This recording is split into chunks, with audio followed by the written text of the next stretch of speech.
Que bom. Prometo que não sou eu que vou ministrar hoje. Amém? Eu acredito que Deus tem uma palavra para o seu coração. Mas não sou eu que vou ministrar hoje, que vai ministrar o diácono Eduardo. Ele disse que Deus colocou uma palavra no coração dele. Quem sou eu para recuar e dizer que não, né? Ele chegou lá em casa e disse: meu pai, sexta-feira eu vou pregar. Estou com uma palavra, Deus colocou uma palavra no meu coração e o que o Senhor me diz? Eu falei: então tu prega. Se Deus quer falar através dele, da palavra que Deus deu a ele, quem sou eu, né, irmão? Então, lembrando que o que Francisca falou, Fran, na conferência não vai ter essa linha, infelizmente. Como no outro ano não tivemos, amém, irmão? Infelizmente o espaço é pequeno e a gente utiliza ali o espaço que é cozinha e salinha das crianças. Então, como fica muita coisa envolvida, infelizmente não temos espaço, amém? Mas se os irmãos for bom de oração e fé, quem sabe no próximo ano a gente está no nosso espaço, né? Ou está alugando um espaço maior, amém? Eu digo já para vocês que são da casa, chegue cedo. Chegue cedo, amém, irmão? Não chega muito tarde não, senão o irmão vai ficar em uma posição pior. A Bíblia diz que recebe quem chega o quê? Primeiro. Quem pega as cadeiras da frente sempre recebe. Eu sei que tem aqueles envergonhados, né, que fica assim: eu vou ficar aqui na minha. Mas quem gosta de frente tem que chegar cedo. Amém? Não aceito nenhum líder aqui da igreja marcando cadeira para ninguém. Ei, marque minha cadeira aí que eu vou chegar. Não aceita, meu irmão? Não aceito não. Se eu ver Bíblia ali sem ninguém, eu perguntar de quem é a Bíblia, é de irmão fulano. Eu falei: vou tirar. Amém? Porque a gente tem aquela coisa, né? As pessoas que estão já inscritas, que não são cristãos, que vai vir, a gente fica: não, vamos logo aguardar um lugar para fulano aqui. Não vai aguardar não, meu irmão. Quem vai chegando, vai sentando. Ok? O único lugar que vai estar guardado aqui é dos pastores que ficam aqui, amém? Ali já está certo. Mas aqui você chamou o irmão fulano que se inscreveu, que está lá escrito, amém? Tem que dar certo, irmão, chega cedo.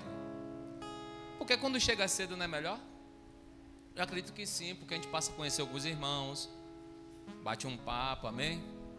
Se relaciona, não tem coisa melhor, porque tem gente que vem de fora, vai vir pessoal da cidade de Aularino Leal, vai vir pessoal de Santo Antônio, vai vir pessoal do Orobó, amém? Não sei se vai vir de Feira de Santana, do pastor Fabrício, que é mais distante, mas o restante dos pessoal aqui são perto. Eu acredito que eles podem estar aqui, amém, irmão? Você está aí? Hoje o culto é o quê? Pensei que os irmãos iam dizer encontrando Deus. Eu falei: irmão, você não está no grupo da igreja não, amém? Hoje o culto é profético. Esses dias a gente vai ter o cultos proféticos sexta-feira. Não é sério, amém, irmão? Mas vai ser cultos proféticos. Deus pode parar o culto no meio do caminho aqui, descer e fazer o que Ele quer fazer, amém? Nós entendemos isso, porque o ministério apostólico, ele trabalha com o profético, amém? Nós acreditamos no profético. E por acreditar no profético, eu acredito muito em atos proféticos. E em 2 Reis, capítulo 2, não precisa abrir, versículo 21 diz assim: então saiu ele ao manancial das águas e deitou sal nele, e disse: assim diz o Senhor, sararei a estas águas, e não haverá mais nela morte e nem esterilidade. Eliseu chega em determinada cidade, onde a água estava totalmente amarga, onde a água estava totalmente quase escassa. E a Bíblia diz que ele vai à fonte de onde a água brotava e derramou nela sal, para que ela pudesse o quê? Ser o quê? Ser o quê, irmão? Os irmãos, tá difícil de responder, né? Ser sarado. Então, todo ato profético, toda a visão profética de Deus, é uma visão sempre que Deus vai curar, vai estabelecer e vai trazer renovo sobre lugares, sobre pessoas, sobre ambiente. Ainda que as pessoas não queiram, o Espírito de Deus vai descer, porque Deus quer descer, mas Ele vai sarar aqueles que o querem. Então, quando eu entendo que o profeta entendeu que se ele jogasse o sal nas águas ali, não resolveria. E não ia resolver. O profeta foi da onde nasce, da onde é a nascente dessa água. É lá. Jesus fazia muito sobre isso. Jesus, antes de curar a pessoa, Jesus ia na raiz do problema. Então o profeta entende, antes de Jesus aparecer no cenário, o profeta entende que o céu estava dizendo para ele: vai na raiz do caos. E coloca o que lá? Não, nada de sal. Nada, irmão. Só lê a Bíblia.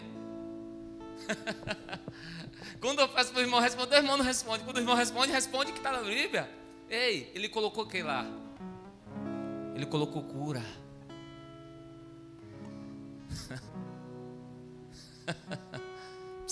Fala para o teu vizinho que está do lado. Ele quer colocar cura em você. Porque o texto vai dizer que quando ele derramou sal, e assim diz o Senhor: sararei estas águas, e não haverá mais nela morte e nem esterilidade. Ele liberou cura. O sal é o ato profético. Mas quem cura, quem estabelece, quem é, o nome dele que está acima de todo nome, é o nome do Senhor dos Exércitos. Então o Senhor todos os dias quer trazer cura para o seu povo. Mas o seu povo precisa se atentar. Deus não cura a superfície. Deus cura na profundidade da raiz. Porque é de dentro para fora. É de dentro que Deus vai extrair o melhor de você. Onde tinha morte, Deus está dizendo: em nome do Senhor será curado. E agora vai passar a ter vida. E aquelas águas agora começou a jorrar águas vivas. Não foi o sal é um ato profético. Então eu acredito muito no ato profético. Um dia, quem sabe que eu já fui nas casas, que me pediu para fazer um culto no lar, eu uso o texto de Gênesis capítulo 28, onde Jacó disse: se o Senhor, que é o Senhor do meu pai, me der de comer, bebida para beber, até que eu vou até o meu pai, eu serei o teu servo, e te darei todos os meus dízimos e tesouro dessa terra a ti, Senhor. E a Bíblia diz que ele vai dormir e coloca a pedra debaixo da cabeça. E ele tem um sonho profético. E o sonho profético era uma visão onde anjos de Deus subia e descia. E ele diz: quão terrível é este lugar. Porque esse lugar não é qualquer lugar. Esse lugar é a casa de Deus. E onde ele estava habitando? Na região onde Deus tinha dado como descendência para os seus pais. Você está aí? Quando ele acordou, ele entendeu isso, ele pegou o óleo e derramou sobre aquela pedra, dizendo: aqui agora é um altar, e edificarei como um ato profético, como Deus falou comigo. Então agora eu serei dele, assim como meu pai o serve. Ato profético. Ei, mas foi a pedra? Foi o óleo? Foi quem? Foi o espaço onde eles estavam. O espaço era de Deus. Então, se ele estava no espaço que era de Deus, ele disse: se Deus, que é o Deus do meu pai, me dê pão e de beber até que eu volte à casa do meu pai, sã e salvo. Ele fez o alto aonde? No ambiente onde era de Deus. A igreja é o lugar do ambiente de Deus. É porque muitas vezes a gente vem para aqui e a gente desfalece no meio do nosso percurso e a gente não acredita que Deus vai fazer. Deus está dizendo: faça seu ato profético hoje. Você vai dizer: não tem óleo, Senhor, não tem a pedra, mas tem a igreja. E se a igreja é seu ambiente, então me dá o que eu necessito. Porque assim como Jacó falou que o Senhor seria o Deus dele, assim também o Senhor será o meu Deus continuamente. Amém? Você está aí? Não sei o que vou ministrar, mas eu queria dar uma ênfase dos cultos de sexta-feira, do que ele vai ser. Um culto profético. E o culto profético sai da razão, dos limites do homem. Mas a Bíblia diz que tudo tem que ser com ordem e decência. Mas os princípios de Deus, quando se estabelece, Não tem como o homem segurar, não tem como ninguém paralisar, porque é Deus, amém? Mas um ato profético, a Bíblia não se trata como um ato profético, mas eu, na minha cabeça, eu trato isso como um ato profético. Se você se perguntar você mesmo, como leu Gênesis, como é que o povo deveria saber qual era o momento que ele deveria sair daquele deserto para andar? Como seria? Deus não falava com eles. Deus tinha de falar com Moisés. Mas a Bíblia diz que Moisés dizia: levanta a tenda, que temos que caminhar. Você está aí?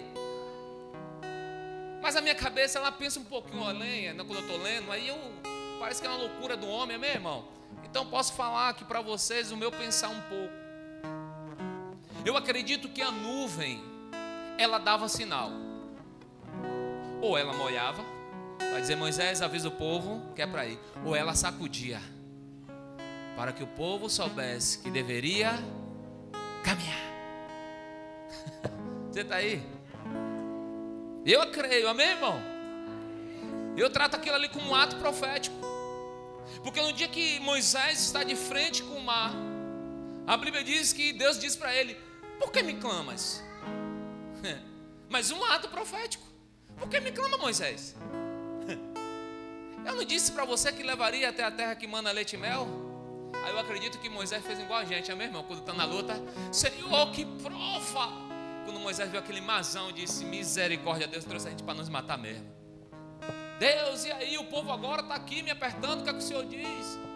Aí Deus disse: ei, o que é que tem na tua mão? Provérbio vai dizer, capítulo 7 a capítulo 11: tudo que vier à tua mão, fazer com toda a tua força. Ato profético. Por que clamas a mim, Moisés? Toque. Pega o cajado, faça um ato profético. Toque nas águas, fira ela. Sabe onde é que é o seu cajado, tá? Na tua mão, a Bíblia. Toda vez que você abrir ela, entender ela, ei, Deus vai dizer: por que clamas a mim? Que sabe o que tem que fazer? Faça. É ato profético mesmo, é revelação, e lá vai pegando o teu espírito, vai dizendo para o teu espírito: eu quero estar nesse lugar, eu quero viver isso, eu quero ser revelado pelo céu, eu quero entregar a minha vida para o céu, porque não adianta mais viver um tempo morno, não adianta mais viver um tempo paralisado. Eu tenho que ser homens e mulheres proféticas sobre essa terra, onde está vendo o caos, eu estou vendo a glória de Deus, onde está vendo de sensação, eu estou vendo Deus curando, onde está vendo dificuldade, Deus vai levantar homens e mulheres determinados para fazer os atos proféticos sobre essa terra. Ei,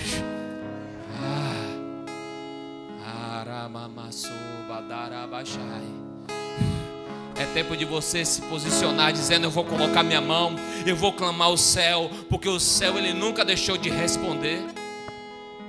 Atos proféticos.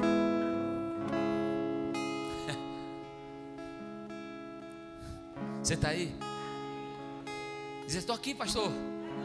Então vai recebendo no teu espírito. Vai recebendo no teu espírito.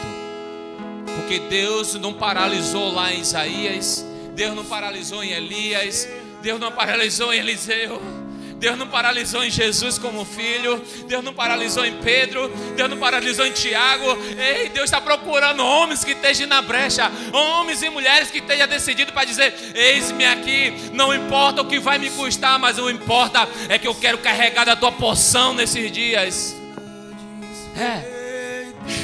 Manás. Meu irmão, quantas coisas Deus já disse para você: bota o pé para frente, arromba a porta dos infernos, derruba, destrói toda a mente que está tentando te impressionar, pregar você, apertar você, oprimir você. Destrói o céu, destrói o inferno, meu irmão, porque o céu disse através da boca de Jesus: a porta do inferno não prevalecerão contra a porta da igreja, porque a porta da igreja é uma porta que resiste vento, tempestade, rio. Ela é do Espírito de Deus. Onde tem o Espírito de Deus, alguma coisa começa a acontecer. Então deixa eu te dizer, em nome de Jesus, aqui agora, a nosso derredor, onde tiver uma pessoa com demônios, onde tiver pessoas com dor de cabeça, você vai vir aqui agora. Eu te dou uma ordem e um comando. Você vai entrar nesse lugar para ser curado, seja depressão, seja espírito.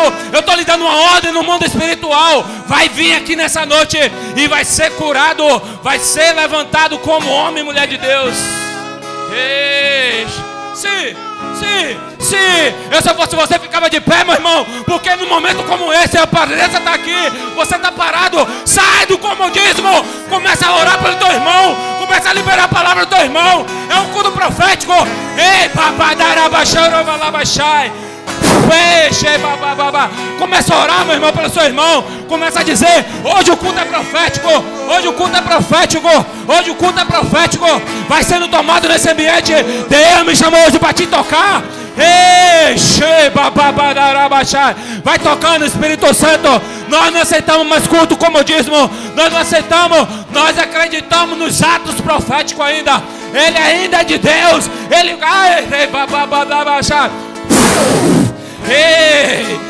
Jesus, vai pegando o que te quer essa noite. Vai pegando. O culto é assim, meu irmão.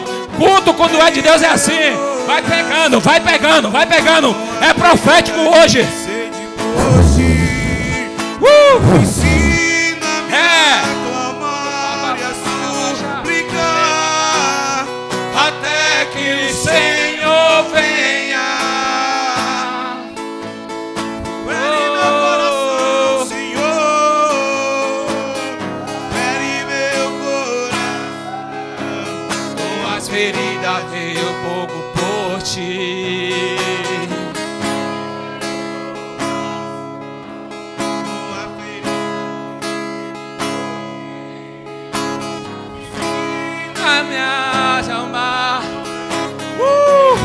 Ei, o noivo está voltando para sua noiva. O noivo está voltando para sua noiva. Meu irmão, ele está voltando. Seja abraçado por ele. E eu venha.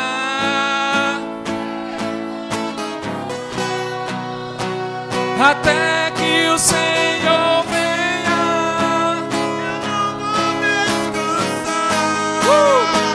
Até que o Senhor venha. Eu vou gastar. Seja tocado, ele está nesse ambiente.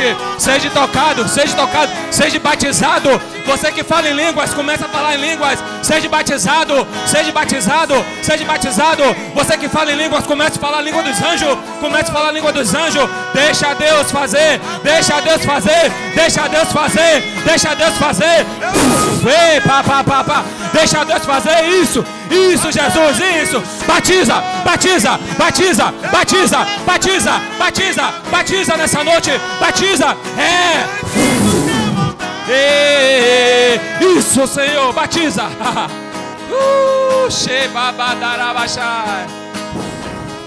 Meu coração. Deixa ele te pegar, meu irmão.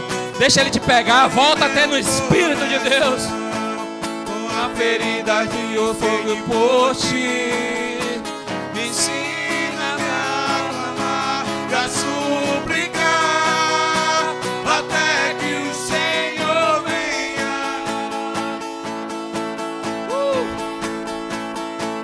Até que o Senhor venha. Eu vou clamar até que o Senhor venha.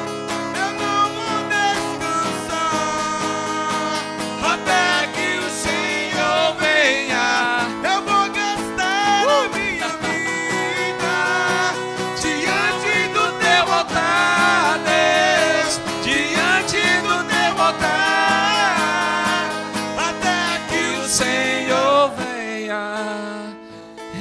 Eu vou clamar. Isso. E como ele quer vir. E como ele quer vir participar do culto. Como ele quer participar das nossas vidas de entrega. Sim, Deus. Sim. É aí que a gente vai entender porque a igreja de Atos, aqueles homens viram coisas impressionantes através do Espírito que age na vontade do Pai. É o mesmo Espírito que continua dizendo: olha, não parou em Jesus não, irmão. Não parou nos apóstolos não.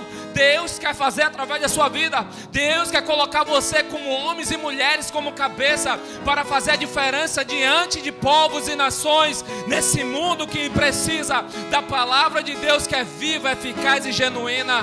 Ei, nós não pregamos riqueza, nós não pregamos dinheiro, nós pregamos o Cristo que foi na cruz e ao terceiro dia ressuscitou.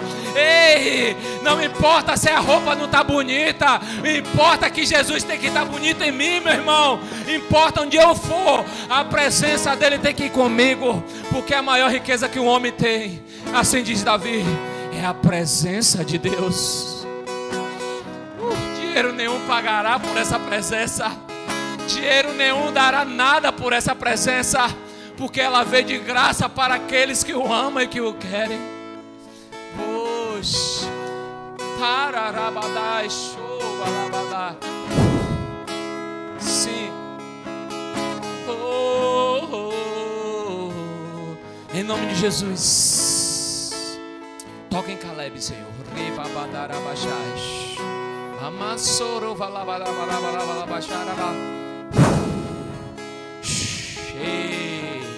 sim, vai tocando. Isso. Vai tocando na leveza. Isso, na leveza. A promessa não para nos apóstolos. A promessa continua procurando os adoradores. Os adoradores não são aqueles que estão aqui cantando, não são aqueles que estão ministrando com o pastor. Os adoradores é aquele que ama o Senhor acima de todas as coisas. Os adoradores é aquele que cada dia mais tem fome e sede por amar Ele. Ei, show, babará, badara, bababachá. Ei, sim, Senhor. Sim, toca em Caleb. Que ele começa a sentir uma quentura no coração dele. Começa a pegar fogo no coração dele da presença. Isso, que ele tem essa experiência contigo hoje. Isso, começa a esquentar. Isso, vai esquentando, vai esquentando, vai esquentando. Isso, isso. Isso, ele está sentindo uma sensação diferenciada. Uma leveza que só o Senhor pode dar. É algo que ele nunca sentiu, mas o Senhor vai fazendo ele sentir algo diferenciado nessa noite. Ele já pensou na mente dele: por que essas pessoas caem? Deus está dizendo assim: sabe por que cai? Porque tem uma presença quando entra dentro do homem e ele deixa essa presença entrar, Caleb. A pessoa não aguenta ficar de pé. Ela começa a dizer: que maravilha, não estou me sentindo no meu corpo. Sim, Jesus. Sim. Fome e sede pelo Senhor. Essa presença toca nele. Isso, vai tocando. Chorou alabachai. Isso, isso, isso. Sinta. Eixa. Jesus está aqui. Coloca a mão sobre a cabeça dele, Edu. Coloca a mão sobre a cabeça dele. Isso. Em nome de Jesus, nós te apresentamos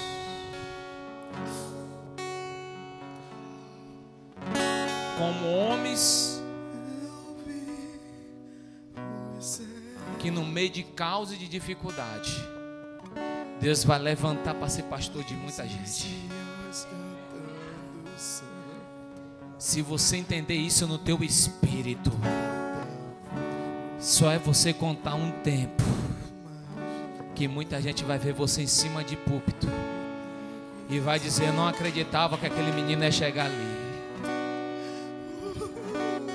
Você se pergunta muito por que as pessoas caem. Jesus está dizendo assim: cai por causa da minha presença, Caleb. E eu quero fazer isso em você, meu filho. Vai ter tempo que você não vai se segurar. Se você continuar nessa fome e sede, eu vou te levantar no tempo vindouro. E muitos vai dizer assim, era para estar feridinho, era para estar caído. Mas você vai dizer, mas eu conheço o Deus que conheceu Davi nas malhadas. Eu conheço um Deus que me viu quando eu estava só com minha mãe e minha avó. E eu sei porque eu sou quem sou quando Ele te levantar. Aleluia. Aleluia. Eu convido a você sentar. Vou convidar o diácono aqui. Deixa mais para o final, quem sabe, se Deus quiser derramar mais, amém?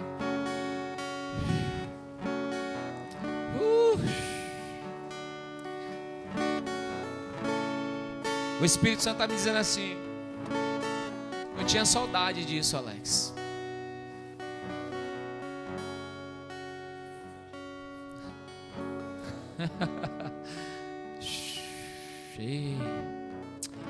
Meus irmãos, não sei se você acredita, mas Deus quer fazer tanta coisa grande no meio de nós. É porque no meio de tanta crise familiar que a gente tem, de tanta crise que muitas vezes a gente recebeu dos nossos pais e achamos que a gente não conseguimos fazer.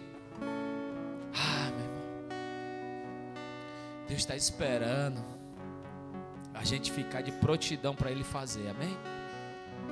Convido o diácono aqui. Eu sei que eu comi bastante o tempo dele, mas ele vai se virar nos 30 e deixar tudo no tempo certo, amém? Ele já é diácono, então tem que aprender a entender o pai dele.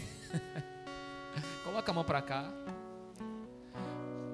Espírito Santo, eu sei que continua aqui ainda no nosso meio, dentro de nós. Eu sei, Senhor, que teus anjos estão acampados aqui nesse lugar. Então libera uma palavra, Senhor, que vai sair da boca do diácono Eduardo, uma palavra profética que nós possamos sentir nos nossos ossos e criar estrutura dentro de nós, para que podemos, Senhor, ser e sempre estar encorajado com o Teu Espírito Santo. É isso que eu te peço e te agradeço em nome de Jesus. Amém, irmãos? Vocês não estão aí ainda?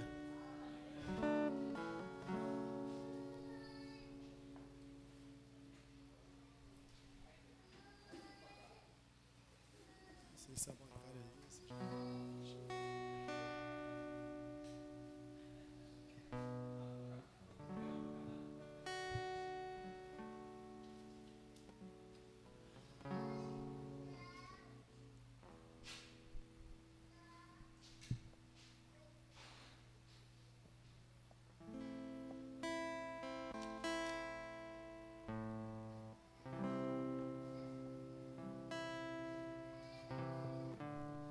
Amém, povo de Deus?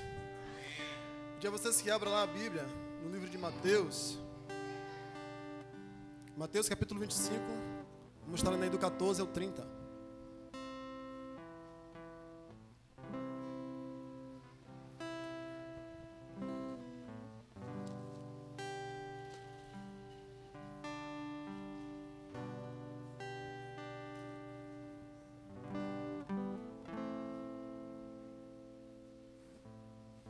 Amém? Todo mundo achou? Mateus 25, 14 ao 30. Você que nos assiste, Deus abençoe sua casa poderosamente nessa noite. Quero estar sendo liberando uma unção de alegria no teu coração. Então vamos lá, vamos ler junto. E vai dizer assim: porque isto também é como um homem que, partindo para fora da terra, chamou seus servos e entregou-lhe os seus bens.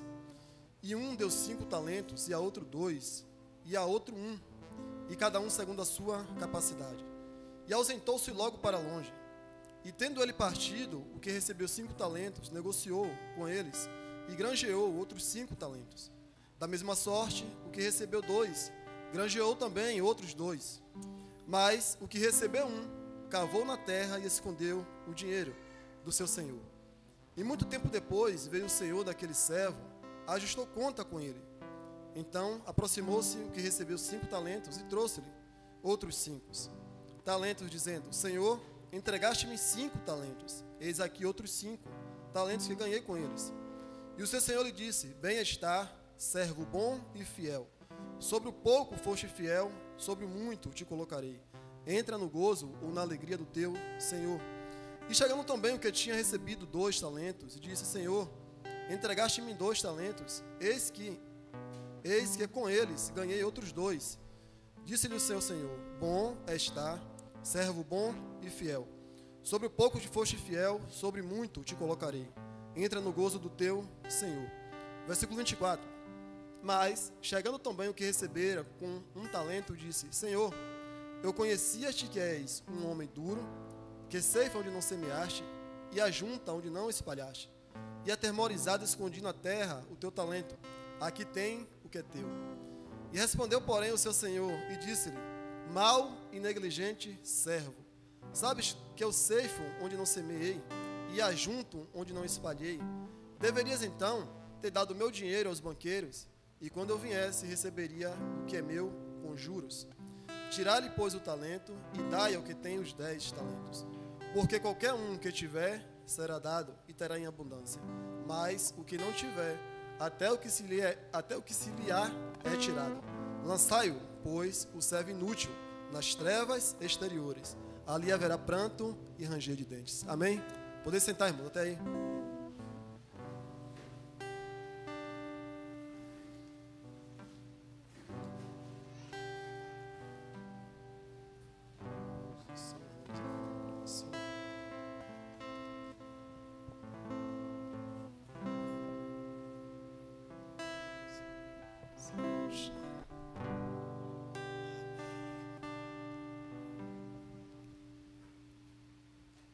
Quando a gente para ver essa passagem, irmão, de Mateus, capítulo 25, eu fico maravilhado com isso aqui, porque Jesus ele começa a falar por parábolas, e ele vai falar um pouco sobre o sermão profético. A gente vai ver que esse sermão profético ele começa lá desde o capítulo 24, e Jesus dá continuidade no capítulo 25 sobre esse sermão. Ele vai falar ali sobre a parábola das 10 virgens, só que quando ele chega nesse contexto aqui que a gente acabou de ler, sobre essa parábola dos talentos, isso aqui a gente aprendeu algumas coisas com esse servo, muito interessante nessa noite. Por quê? Eu gostaria muito de falar um pouco sobre medidas, porque cada um desses homens aqui, eles recebem uma medida. Só que quando a gente para ver, para falar sobre medida, a gente vai ver que a medida ela está presente na nossa vida em quase todas as áreas. Por quê? Se uma mulher ela decidir fazer um bolo, ela precisa ter as medidas certas. Por quê? Senão esse bolo pode sair o quê? Solado, sim ou não? Então, se não ter as medidas ali, não vai dar certo. É a mesma coisa, muitas das vezes, é um cozinheiro. Ele tem ali, por mais que ele pratique ali, ele tem que ter aquelas medidas para que saia saboroso aquilo que ele vai preparar. Apesar que tem pessoas que de tanto ela fazer, ela já consegue de cabeça ali ter suas medidas já em mente. Mas que queira que não queira, ela tem as medidas.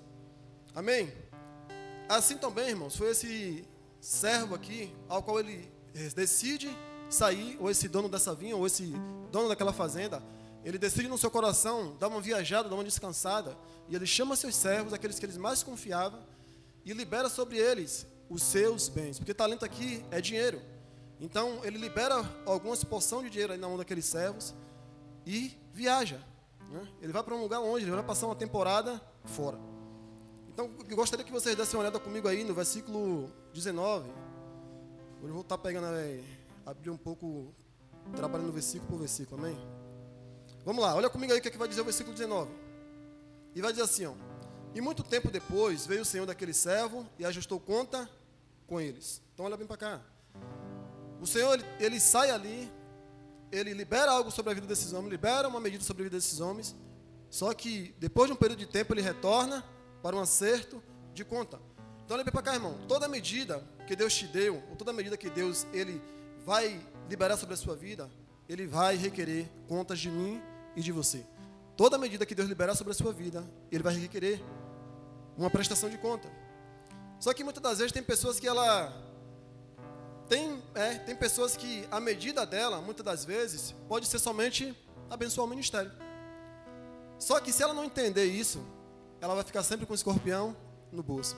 Resultado disso aí, diácono, ela não vai prosperar.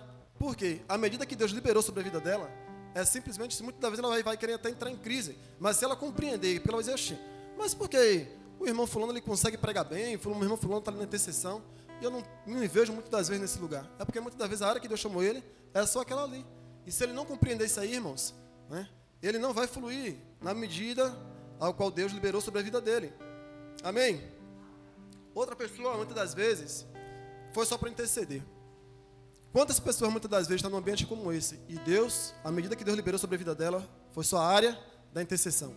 Mas, muitas das vezes, ela se sente, diácono, mas é uma área espinhosa, é uma área que, nossa, mexer com intercessão, porque intercessão ela se torna uma coluna da igreja, e a gente sabe que realmente é uma área espinhosa. Só que foi a medida que Deus liberou sobre a vida dela, sim ou não? Então ela vai fluir naquilo ali, né? Então muitas das vezes ela pode até se sentir, mas eu não estou preparada. Não tem como você não estar preparado, irmão. Sabe por quê? Porque se Deus, o próprio Deus, ele te enviou para aquele lugar ali, então não tem como ele enviar outra pessoa. Muitas vezes, não, mas Deus, ele vai enviar outra pessoa. Deus vai trazer outra pessoa. Não, não vai. Sabe por quê? Porque essa área, essa medida, ele liberou sobre a sua vida. Amém? Vamos lá? Então, com todo amor, eu queria que você olhasse para o irmão que está do seu lado e dissesse assim, irmão, pare de enterrar a medida que Deus liberou sobre a sua vida.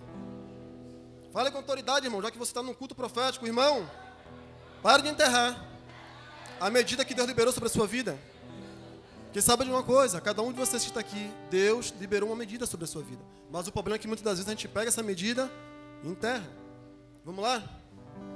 Então, por que o Senhor desse servo, né? O próprio Senhor desse servo, irmão, ele não vê uma incapacidade nele. Ele mesmo é que se anula. Porque se você parar para analisar, ele chamou um, ele deu 5, chama outro, ele deu 2, e a esse que enterrou, ele deu 1. Mas ele não vê uma incapacidade, porque se ele viesse, você acha que ele ia pegar algo precioso para entregar na mão de alguém que ele não estava vendo uma capacidade, entregar na mão de alguém que ele não estava vendo uma confiança? Porque imagine, trabalhei um tempão, agora estou na fase de descanso, vou viajar para ter minhas férias e vou pegar os meus bens, os meus tesouros e colocar na mão de quem eu não confiava, de quem eu não vi uma capacidade. Você acha que ia fazer isso? Porque quem aqui é doido de pegar o seu cartão para entregar na mão de pessoas que você não confia? Você sabe que vai lá passar e você vai ficar no prejuízo, sim ou não? Então esse Senhor aqui, ele sabia que esse servo tinha uma capacidade, mas ele mesmo se anulou. É ele mesmo que está dizendo, não, eu não consigo me ver aonde meu Senhor está me vendo. Vamos lá? Então é interessante que nesse versículo 19, né, não foi da noite para o dia que esse Senhor ele resolve voltar para acertar contas, mas a Bíblia vai dizer que passou um período de tempo. Olha comigo aí, e ele vai dizer no finalzinho, mas e muito tempo depois, aí na parte A, versículo 19, e muito tempo depois. Então significa que não foi da noite para o dia. Esse senhor Davi ali, ou esse dono daquela fazenda, ele viajou despreocupado, porque ele sabia que seu dinheiro ou que seu bem material estava em boas mãos. Amém? Então vamos lá. Só que quantas pessoas muitas das vezes faz tempo que recebeu uma medida de Deus, mas ela continua no mesmo lugar. E se você parar para analisar, irmãos, faz tempo que Deus liberou algo sobre a sua vida. Deus ele liberou uma medida, desde o dia que você levantou as mãos e disse, eu quero caminhar com Jesus. Mas por que muitas das vezes você não consegue ter êxito ou sucesso sobre você naquela medida que Ele liberou sobre a tua vida? Então vamos lá? Não tem a ver com Deus, né? É você que precisa se capacitar dentro da medida que Ele liberou sobre a sua vida. Amém? Por quê? Lá em Romanos capítulo 12, versículo 7 e 8, Paulo vai dizer assim, ó, se é em ministrar, que seja em ministrar. Ele vai dizer, se é em ensinar, que haja uma dedicação. Se é em repartir, ele vai dizer que haja uma liberdade, uma liberalidade, que haja uma generosidade. E ele vai dizer, se é em ofertar, que haja alegria. Em outras palavras, Paulo está dizendo assim, ó, irmãos, aquilo que Deus liberou sobre a sua vida, à medida que Ele liberou sobre a sua vida, cabe a você se capacitar. Vocês estão aí? Então vamos lá. Quando você está na caminhada com Jesus, a sua vida não é mais sua. A sua vida agora pertence a Ele. Mas sabe de uma coisa? A sua vida pertence a Ele, mas Ele também libera uma medida sobre a sua vida. Então, quantas das vezes as pessoas ela ficam atrás do pregador, aquele pregador que está muitas das vezes lá ministrando, ele está ali, receba, receba, receba, e aí às vezes até você recebe. Amém? Sim ou não? Porque quantas pessoas ela vai na frente lá para receber? Mas a pergunta que fica é, e o que você tem feito com aquilo que você recebeu? Vamos lá? É por isso que eu amo quando eu estou ministrando, porque principalmente quando minha esposa está aqui. Sempre tem uma coisinha. E aí eu estava lembrando quando a gente estava em Brasília. As minhas cunhadas, elas amam fazer bolo. Amam cozinhar e cada gostosura. E como lá em casa, praticamente todo mundo lá de casa come bem pouco, até minha esposa, a gente come bem pouquinho, né? Aí, é forte. Deus abençoe. Aí o que acontece? Aí ela, quando a gente veio de Brasília, ela disse: meu filho, compra um fogão maior, que eu agora vou começar a fazer bolo. Eu disse: eita glória. Só, irmãos, que assim, lá em casa tem uma senha. Quando o bolo tá bom, que faz lá o bolo, não demora muito. Aí ela já entendeu, o bolo tá top. Mas quando o bolo não sai muito na medida, aí fica lá rolando, e ela diz: meu filho, você não vai comer o bolo não? Eu vou comer, eu como um pedacinho, e o bolo tá lá rolando. Rapaz, acho que não gostou do bolo. Não, rapaz, eu gostei. É mentira, porque tá solado, irmão. Tá aquele bolo duro, mas aí eu quero comer. Mas não chegou na medida. Vocês estão aí? Então vamos lá. Mas é sério, então vamos lá. Então, olha que o dono dessa vinha aqui, né, ou daquela fazenda, ele não vê esse servo como incapaz, né, mas é o próprio servo que se anula, é o próprio servo que não para entender a capacidade que ele mesmo tinha. Vamos lá? Por quê? Todos estavam onde? No mesmo ambiente. Porque vamos tentar conjecturar. Imagine, uma fazenda, ele chama todos eles ali e ele começa agora a liberar umas ordens. Ele diz: ó, estou te dando 1, estou te dando 2, estou te dando 5, vou partir, vou levar uma temporada fora e vocês se viram aí, porque quando eu voltar, eu quero prestação de conta. Então, ele liberou sobre todos eles, ou seja, estavam todos no mesmo ambiente. Agora, por que aqui 2 teve sucesso e 1 fracassou? Vocês querem saber por quê? Porque 2 se atentaram, irmão, para a medida que eles receberam. Porque ele sabia que era algo valioso. Ele sabia que aquilo que o Senhor dele estava depositando na mão dele, à medida que o Senhor estava depositando na mão dele, ele disse: nossa, é algo valioso. Porque imagine, vamos tentar entrar na história, como meu pai fala que a mente dele voa muito, vamos tentar se posicionar para lá. Você acha que só tinha aqueles funcionários ali naquela fazenda? Eu creio que não. E a gente vai perceber aqui que você vê que a quantidade de dinheiro que esse dono da fazenda deposita sobre esses servos não é pouco. Amém? Vamos lá? Então vamos lá. Só que, em breve, o dono daquela medida, ele voltaria para um ajuste de conta com eles. Agora vem para cá. Um talento, naquela época, ele equivalia de 30 a 35 quilos de prata. Vou repetir, um talento só. Ele equivalia de 30 a 35 quilos de prata. E o que é que dava tudo isso, diácono? Cerca de 6.000 denários ou dracmas. Então não era pouco dinheiro. E, olhando mais para frente, isso equivalia a mais o quê? Equivalia a 15 anos de trabalho, de um salário de um trabalhador comum. Então, olha para cá, irmãos. Foi pouca coisa que esse Senhor depositou na mão desse servo? Não. Olha que um único talento que ele depositou nele foi muito dinheiro. Foi muita coisa, ou seja, o cara estava confiando. Não foi uma medida pequena. A questão é que ele mesmo se castrou. Vamos lá? Quantas pessoas não estão num ambiente como esse?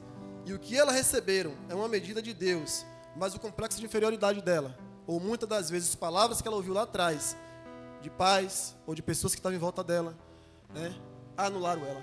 Mas ela não parou para entender uma coisa: essas palavras que ela ouviu ou que foi liberada sobre a vida dela, foi de pessoas que muitas das vezes elas estavam imaturas, ou que elas não tinham conhecimento daquilo que ela estava fazendo. Ela estava fazendo pela forma de ignorância. Só que vamos lá, a Bíblia vai me dizer, né, ou minha Bíblia vai me ensinar, que a medida liberada por Jesus, ela tem o poder de anular toda e qualquer medida de maldição que é lançada na minha vida, e ela ainda era suficiente para me capacitar naquilo que ele me chamou para viver. Vocês estão aí?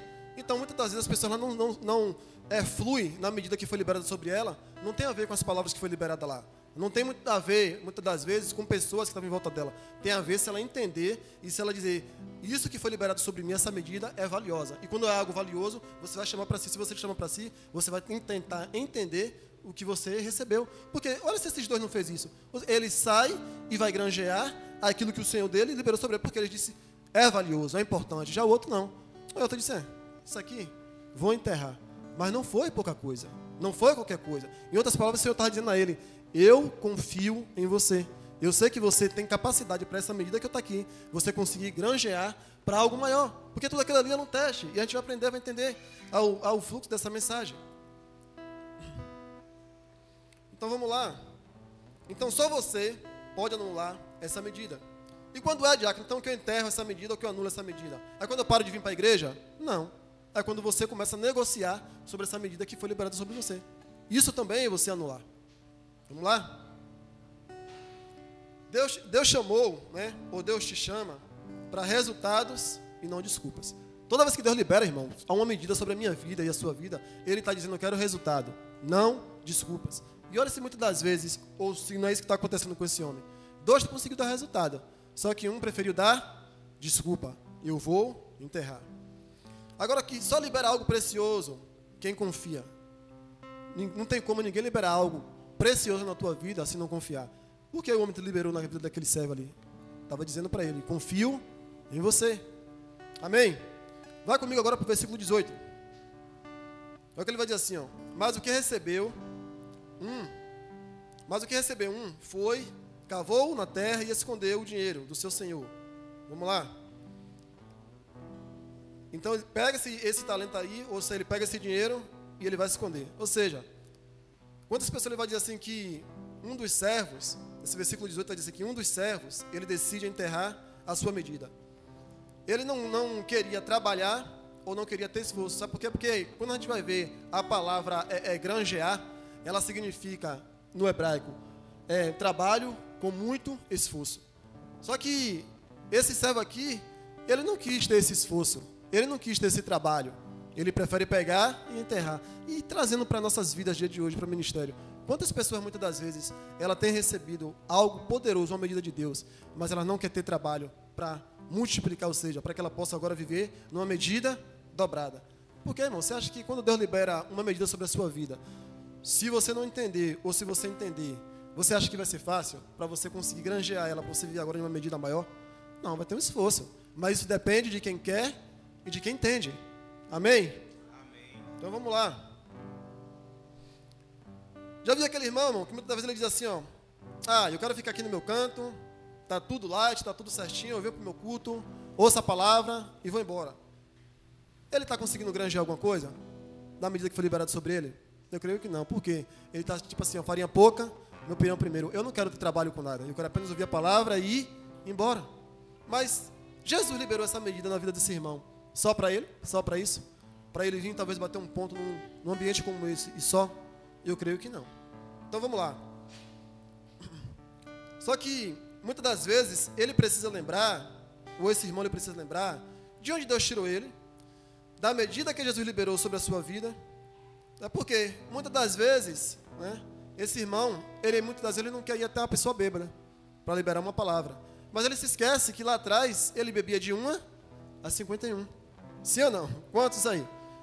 Ou muitas das vezes, irmão, é aquela pessoa que mete o pau no desviado, mas não tem coragem de pagar um preço pelaquela vida, para dizer assim, Senhor, a medida que o Senhor me deu, eu sei que é o suficiente para eu orar pelaquela pessoa que está caída. Mas não faz, vira e mexe, ela só faz fazer o quê? Desce o pau. Vocês estão aí? Então vamos lá. Então granjear, como eu falei no hebraico, é conquistar com muito trabalho e esforço. Vai comigo agora para o versículo 20. Olha que vai dizer assim, ó. Então aproximou-se o que recebeu 5 talentos e trouxe-lhe outros 5 talentos, dizendo, Senhor, entregaste-me 5 talentos. Eis aqui outros 5 talentos que ganhei com ele. E olha a resposta do seu Senhor. E o Senhor lhe disse, bem-estar, servo bom e fiel. Sobre o pouco foste fiel, sobre o muito te colocarei. Entra no gozo ou na alegria do teu Senhor. Então olha bem para cá, irmão. O interessante, né, é que os outros 2 servos ali, eles não aceitam devolver para o seu Senhor a mesma medida que ele recebeu.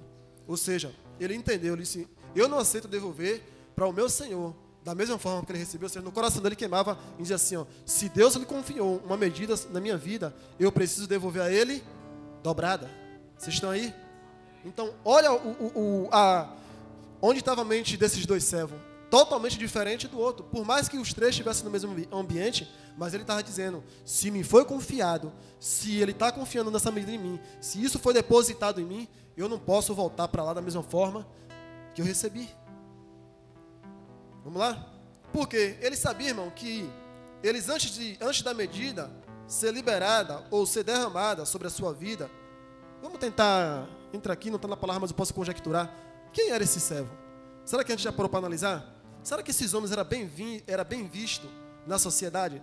Será que eles eram respeitados nos lugares onde eles chegavam? Será que as pessoas viam esses homens com bons olhos? Porque a Bíblia vai dizer que esse denário aqui, apesar que eles recebem 2 talentos, é muito mais do que o que recebeu um, é uma grande quantidade, mas era quantidade de salário de trabalhador comum, porém, muito salário.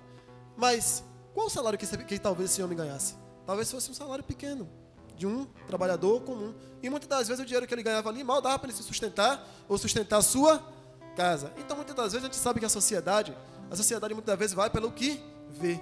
Se você tem um bom carro, se você tem um bom trabalho, se você tem um bom salário, muitas das vezes quando você tem uma condição mais ou menos, você entra em certos lugares, você não é bem visto. Agora imagine, vamos lá. Imagine esses 2 homens aqui, chegando nos lugares e as pessoas dizendo, olhando para eles, dizendo, eu quero negociar com você agora. Porque eles tinham dinheiro. Em outras palavras, ele dizia como aquela moça do Zorra, estou pagando. Porque ele estava com dinheiro, sim ou não? Então eu creio que as portas agora, onde ele chegava, se abria. E Rick Stache que fala isso, porque ele vai dizer que quando ele chegava, ali com a sua caixinha de isopor, o cara não queria nem que ele entrasse no banco. Mas agora, depois que a vida dele mudou, é o gerente que liga para ele, marca o horário, sim ou não? Então assim, irmão, eu creio que não foi na vida desses homens diferente. Então eles chegavam ali e as pessoas queriam agora negociar com ele. As pessoas agora queriam granjear com ele ali. E eles conseguiram. Então vamos lá. Só que assim, muitas das vezes a pergunta que fica é: o que você tem falado para as pessoas aonde você chega? E aonde você chega, você tem conseguido abrir portas? E portas que eu estou falando aqui, irmão, não tem a ver com negócio, não tem a ver com dinheiro, não tem a ver de você abrir portas em termos de dinheiro, tem a ver de você abrir portas da onde as pessoas, muitas das vezes, elas estão aprisionadas. Vocês estão aí? Porque muitas das vezes a gente para analisar se foi liberada uma medida sobre mim e sobre a sua vida. E depois dessa medida agora, quem é você? Porque se você parar para analisar, esses homens não foram os mesmos. Porque eles não iam chegar para negociar de qualquer forma. É tanto que você vê que a Bíblia vai dizer que eles agora granjearam o dobro daquilo que ele recebeu. E granjeou como? Eles teve que aprender, eles teve que olhar como era que comercializava, eles teve que saber com quem era que eles iam comercializar ali, porque poderia ser que eles poderiam perder aquilo que o seu Senhor estava confiando nele naquela medida, mas eles tiveram que ser inteligentes. Sim ou não? Assim também, muitas das vezes, tem que ser nós, irmão. É como o meu pai sempre me fala e sempre me ensina. Ler ambiente, saber onde você chega, o que você vai falar. Muitas das vezes, se vai falar bobagem, se cala. Às vezes a gente está ouvindo mais, vai conseguir girar mais uma chave na vida da pessoa, do que muitas vezes a gente falar uma bobagem no ambiente. Por quê? Você tem que parar para pensar: quem sou eu agora? Eu agora não sou mais uma mulher nem um homem comum. Quem sou eu agora? Eu carrego uma medida que Cristo liberou sobre a minha vida. Amém? Estão compreendendo mais ou menos aí a mensagem nessa noite? Então vamos lá. Não tem a ver com o negócio, mas com as prisões que as pessoas muitas da vida estão. Vai comigo agora para o versículo 23. Tem algo bem interessante aí. Ele vai dizer assim, ó: disse-lhe o Senhor: bem e está, bom e fiel servo. Sobre o pouco foste fiel, sobre o muito agora te colocarei. Entra no gozo do teu Senhor. Então olha bem para cá, irmão. Quando a gente parar para ver isso aqui, né? Sempre foi como é que meu pai sempre fala aqui? Sempre foi um teste. Sempre foi um teste. Eu creio que ali, naquele momento ali, aquele Senhor estava testando aqueles homens ali. Sabe por quê? Porque eles tinham algo muito maior para dar ali. Eles tinham algo muito maior para experimentar. Então essa medida que eles receberam foi apenas uma ponte para algo maior. Vocês querem saber o quê? Eternidade. Olha comigo isso aqui. Ele está dizendo: entra e goza agora na alegria do teu Senhor. Olha bem para cá, irmão. Você acha que essa medida que Jesus, que Deus liberou sobre a sua vida, ela é para quê? Você acha que é para você viver só aqui na terra o que você está vivendo e pronto? Ah, Diácono, Deus liberou algo sobre mim para eu fluir no ministério? Não, irmão.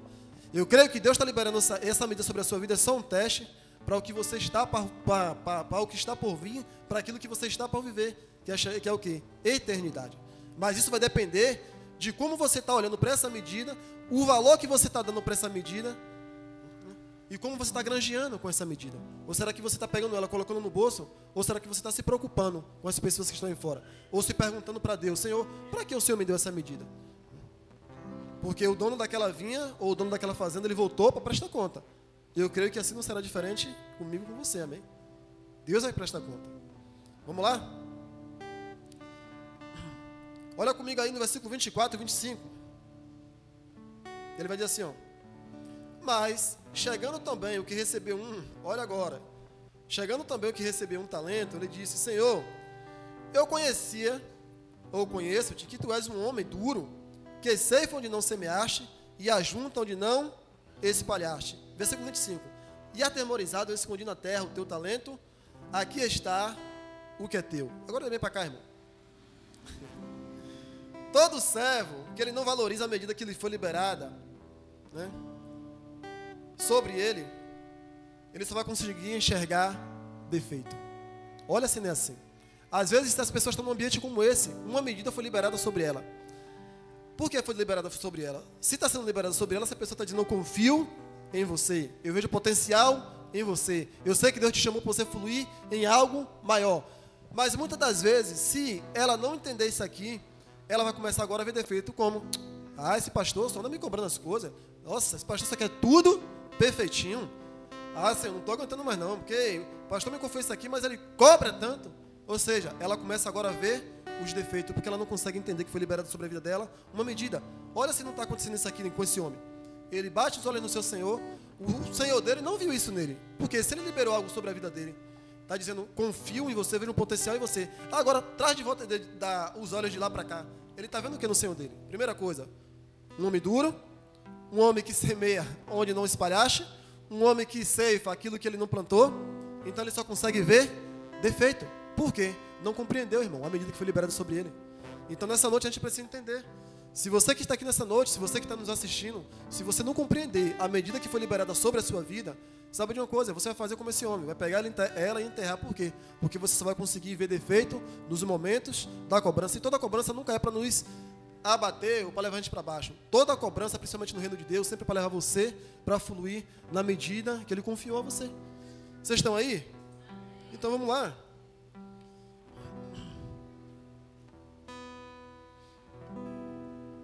Então não tem a ver muito com Deus, irmãos.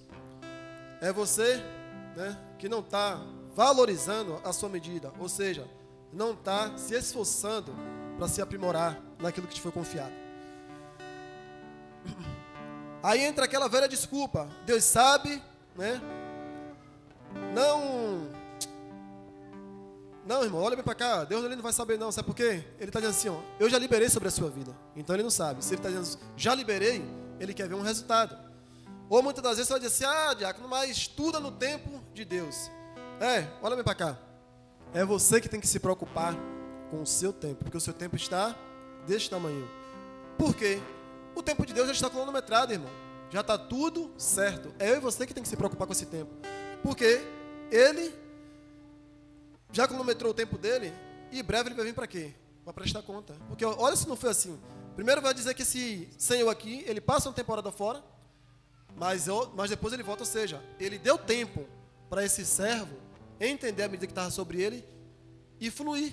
Mas o que foi que ele fez? Ele teve tempo, mas ele se acomodou, disse, não, deixa eu enterrar. Ou seja, ele não se atentou para o tempo que Deus deu a ele, que o Senhor daquela vinha deu a ele, para ele fluir como os outros dois. Olha se muitas das vezes não é assim no reino de Deus. Quantas pessoas Deus está dando tempo de dizer assim, cara, eu te chamei. Como o pastor falou aqui, na hora da oração, liberei uma medida sobre a sua vida, mas essa pessoa, ela não se atenta, ela prefere ficar no mesmo lugar, acomodada. Não é que Deus não deu tempo para ela, o problema está nela. Vamos lá? Vai comigo para o versículo 28, 29 aí. Vai dizer assim, ó, tá ficando interessante. Tirai-lhe, pois, o talento e dai ao que tem 10 talentos.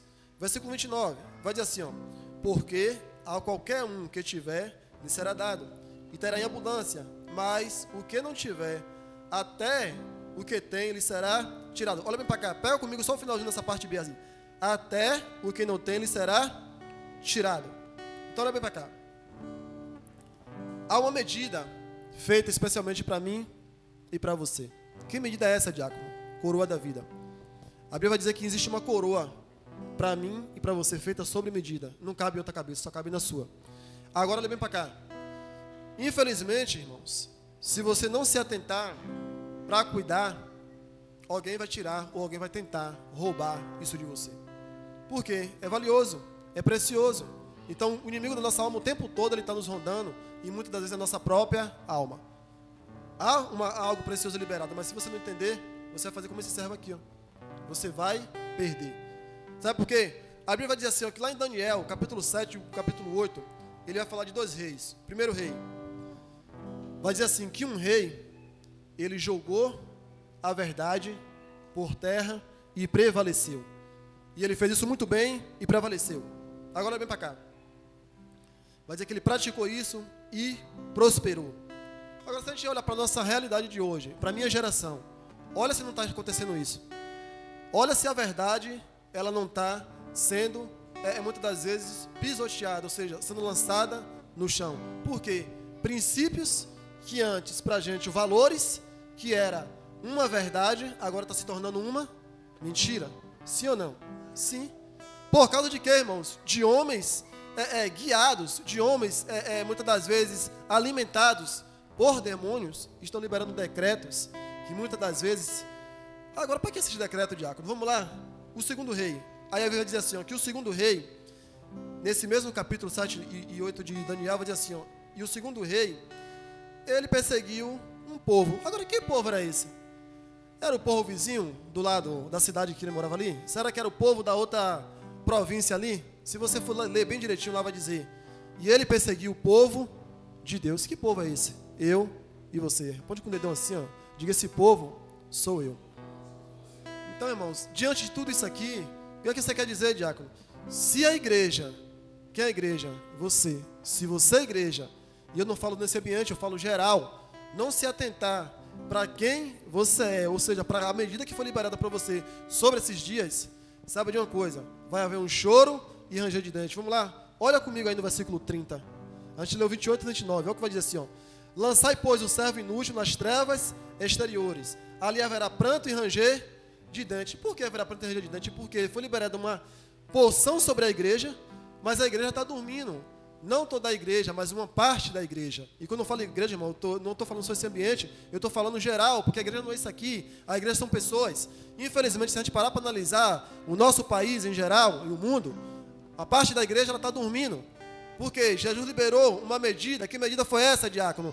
Ele vai dizer assim, eu liberei sobre a igreja poder e autoridade. Agora a grande questão que fica é, o que a igreja tem feito com esse poder e com essa autoridade? E o poder e a autoridade é para quê? Para quebrar decretos, Senhor. Para liberar e dizer, Senhor, a gente não aceita esses decretos que estão sendo liberados na perseguição do teu povo. Mas a pergunta que fica nessa noite é, aonde está a igreja? Ou o que a igreja tem feito com a medida que foi liberada sobre ela? Vocês estão aí? Então a gente precisa compreender, irmão, essa é a verdade. Porque senão a gente vai entrar nesse lugar chamado planto e ranger de dentes. Outra coisa que a gente aprende é, se você é igreja, nesses dias, como você tem se posicionado diante dessa medida de Deus? E se você está aqui nessa noite, eu quero fazer mais uma pergunta. O que você tem feito com a medida que Deus liberou sobre a sua vida? Será que você tem se posicionado como esses dois servos aqui para dizer, Senhor, eu sei o que você liberou, eu sei que é algo precioso, eu sei que é algo valioso, e eu vou me posicionar para viver, e quando eu chegar diante de Ti, eu quero liberar uma medida dobrada, ou seja, seu coração está queimando para você viver numa medida dobrada, assim como esses homens? Ou será que você está, irmão, como esse servo, que ele preferiu ali enterrar, ou seja, se acomodar, dizer, não, está tudo bem. Como é que está tudo bem? Se os céus, ele está liberando sinais, né? A terra está liberando sinais. O próprio Jesus vai dizer lá em Mateus 24, e naquele grande dia, vai haver sinais no céu, na terra, embaixo da terra, antes que venha o grande e terrível dia do Filho do Homem. Só que o grande problema é que tem uma partezinha lá que ele vai dizer assim, ó, mas infelizmente, como foi no tempo de Noé, assim será no dia da vinda do Filho do Homem. Por quê? Porque a igreja vai estar distraída. O povo de Deus era para estar dizendo assim, nós não aceitamos, nós temos poder e autoridade para quebrar esses decretos. Mas infelizmente parece que pegou as medidas, irmão, que Deus deu e colocou no bolso. E está paralisado, ou está adormecido. Ei, você está diante de um culto profético, irmão. Então você tem que parar e dizer, Senhor, qual foi a medida que o Senhor me deu? E será que realmente eu estou ativo ou estou dormindo? E se eu estou dormindo, me desperta nessa noite. Você que nos assiste, você precisa entender a medida que Deus liberou sobre a sua vida. Porque, irmão, se a gente parar para analisar, Estamos vivendo essa época do caos. Estamos vivendo essa época de perseguição. Mas você precisa entender quem você é. Foi uma decisão. 2 decidiram. Nós não vamos mais ser os mesmos. E um preferiu pegar e enterrar. Por quê? Não compreendeu a medida que foi liberada sobre a vida dele. Amém? Vocês estão aí? Então essa foi a palavra que Deus colocou no meu coração. Porque lá em Mateus 28, 18, Deus vai dizer assim, ó, todo poder foi me dado no céu e na terra. Aí ele vai pegar os seus discípulos e vai fazer o quê? Soprar sobre ele à medida que o Pai liberou sobre ele. E daí para lá, os discípulos não foram mais, ou seja, os apóstolos não foram mais os mesmos. Essa mesma medida, irmão, está aqui nessa noite. E ele liberou sobre a sua vida e sobre a minha vida. Mas você precisa compreender quem você é e o valor que você está dando a essa medida. Amém? Então, essa foi a palavra que Deus colocou no meu coração para eu trazer nessa noite. Quando os louvores aqui, quando meu pai começou a orar aqui, eu disse, Senhor, obrigado, que é a confirmação. Então, irmão, essa é a palavra e a gente precisa compreender. Ou, infelizmente, a igreja vai entrar nesse lugar de choro e ranger de dentes, se ela não entender a medida que foi liberada sobre a vida dela. Amém? Que o Espírito de Deus possa multiplicar essa palavra no teu coração em 30, em 60, em 100 vezes mais entendimento, em nome de Jesus.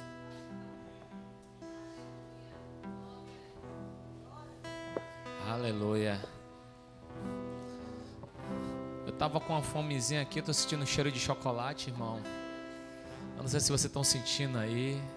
É de Deus esse chocolate, ó. Amém. Esse chocolate veio para adocicar o que vocês receberam dessa porção dessa noite. Meu irmão, toma no teu espírito essa palavra. Qual foi a medida que Deus te deu? Tem aquele ditado, né? Olhar para a vizinha, a grama da vizinha ou do vizinho é bom. Mas quando olha para a tua, tá a mesma cor do vizinho? É a medida. Quando nós entendemos isso, nós entendemos o que é essa igreja. O salmista em Salmo 127, verso 4 diz assim: como as flechas estão na mão de um homem poderoso, assim são os filhos da juventude. Feliz é o homem que tem suas aljavas cheias deles. Não serão envergonhados, mas falarão com os inimigos no portão.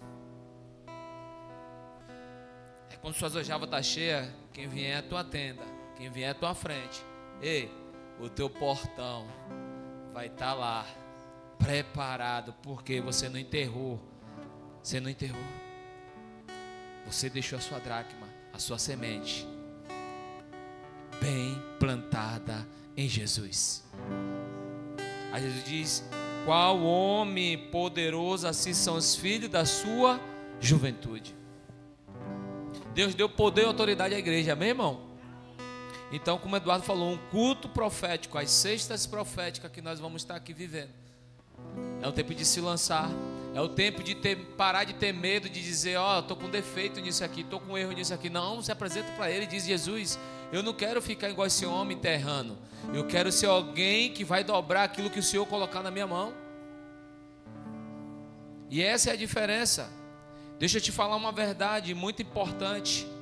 A felicidade não está naquilo que você vê. Não está naquilo que você enxerga. Não está. Não está. Seus olhos é para enxergar o que Deus quer que você enxergue. Quando você vai procurar esses homens chamados judeus, que vieram para o país chamado Brasil, e como esses homens ficaram ricos, você vai ver que o que eles achavam, se a gente for achar, não daria riqueza para ele, porque a gente ia ver, não tinha felicidade nenhuma. Então Deus colocou algo na mão dele, para os nossos olhos seria improvável aquilo acontecer e dar certo. E eles tinham certeza que ele ia ser feliz com aquilo que Deus colocou na mão dele. Então muitas vezes o que você está olhando, você pensa que aquilo que vai lhe gerar uma felicidade, aquilo pode lhe gerar mais caos do que felicidade. Mas quando você reconhece o Senhor, quando você entende a vontade de Deus e volta para trás e pergunta a Ele: Senhor, o que é bom para mim? Ele vai dizer: já lhe dei, só não enterre. Fica de pé.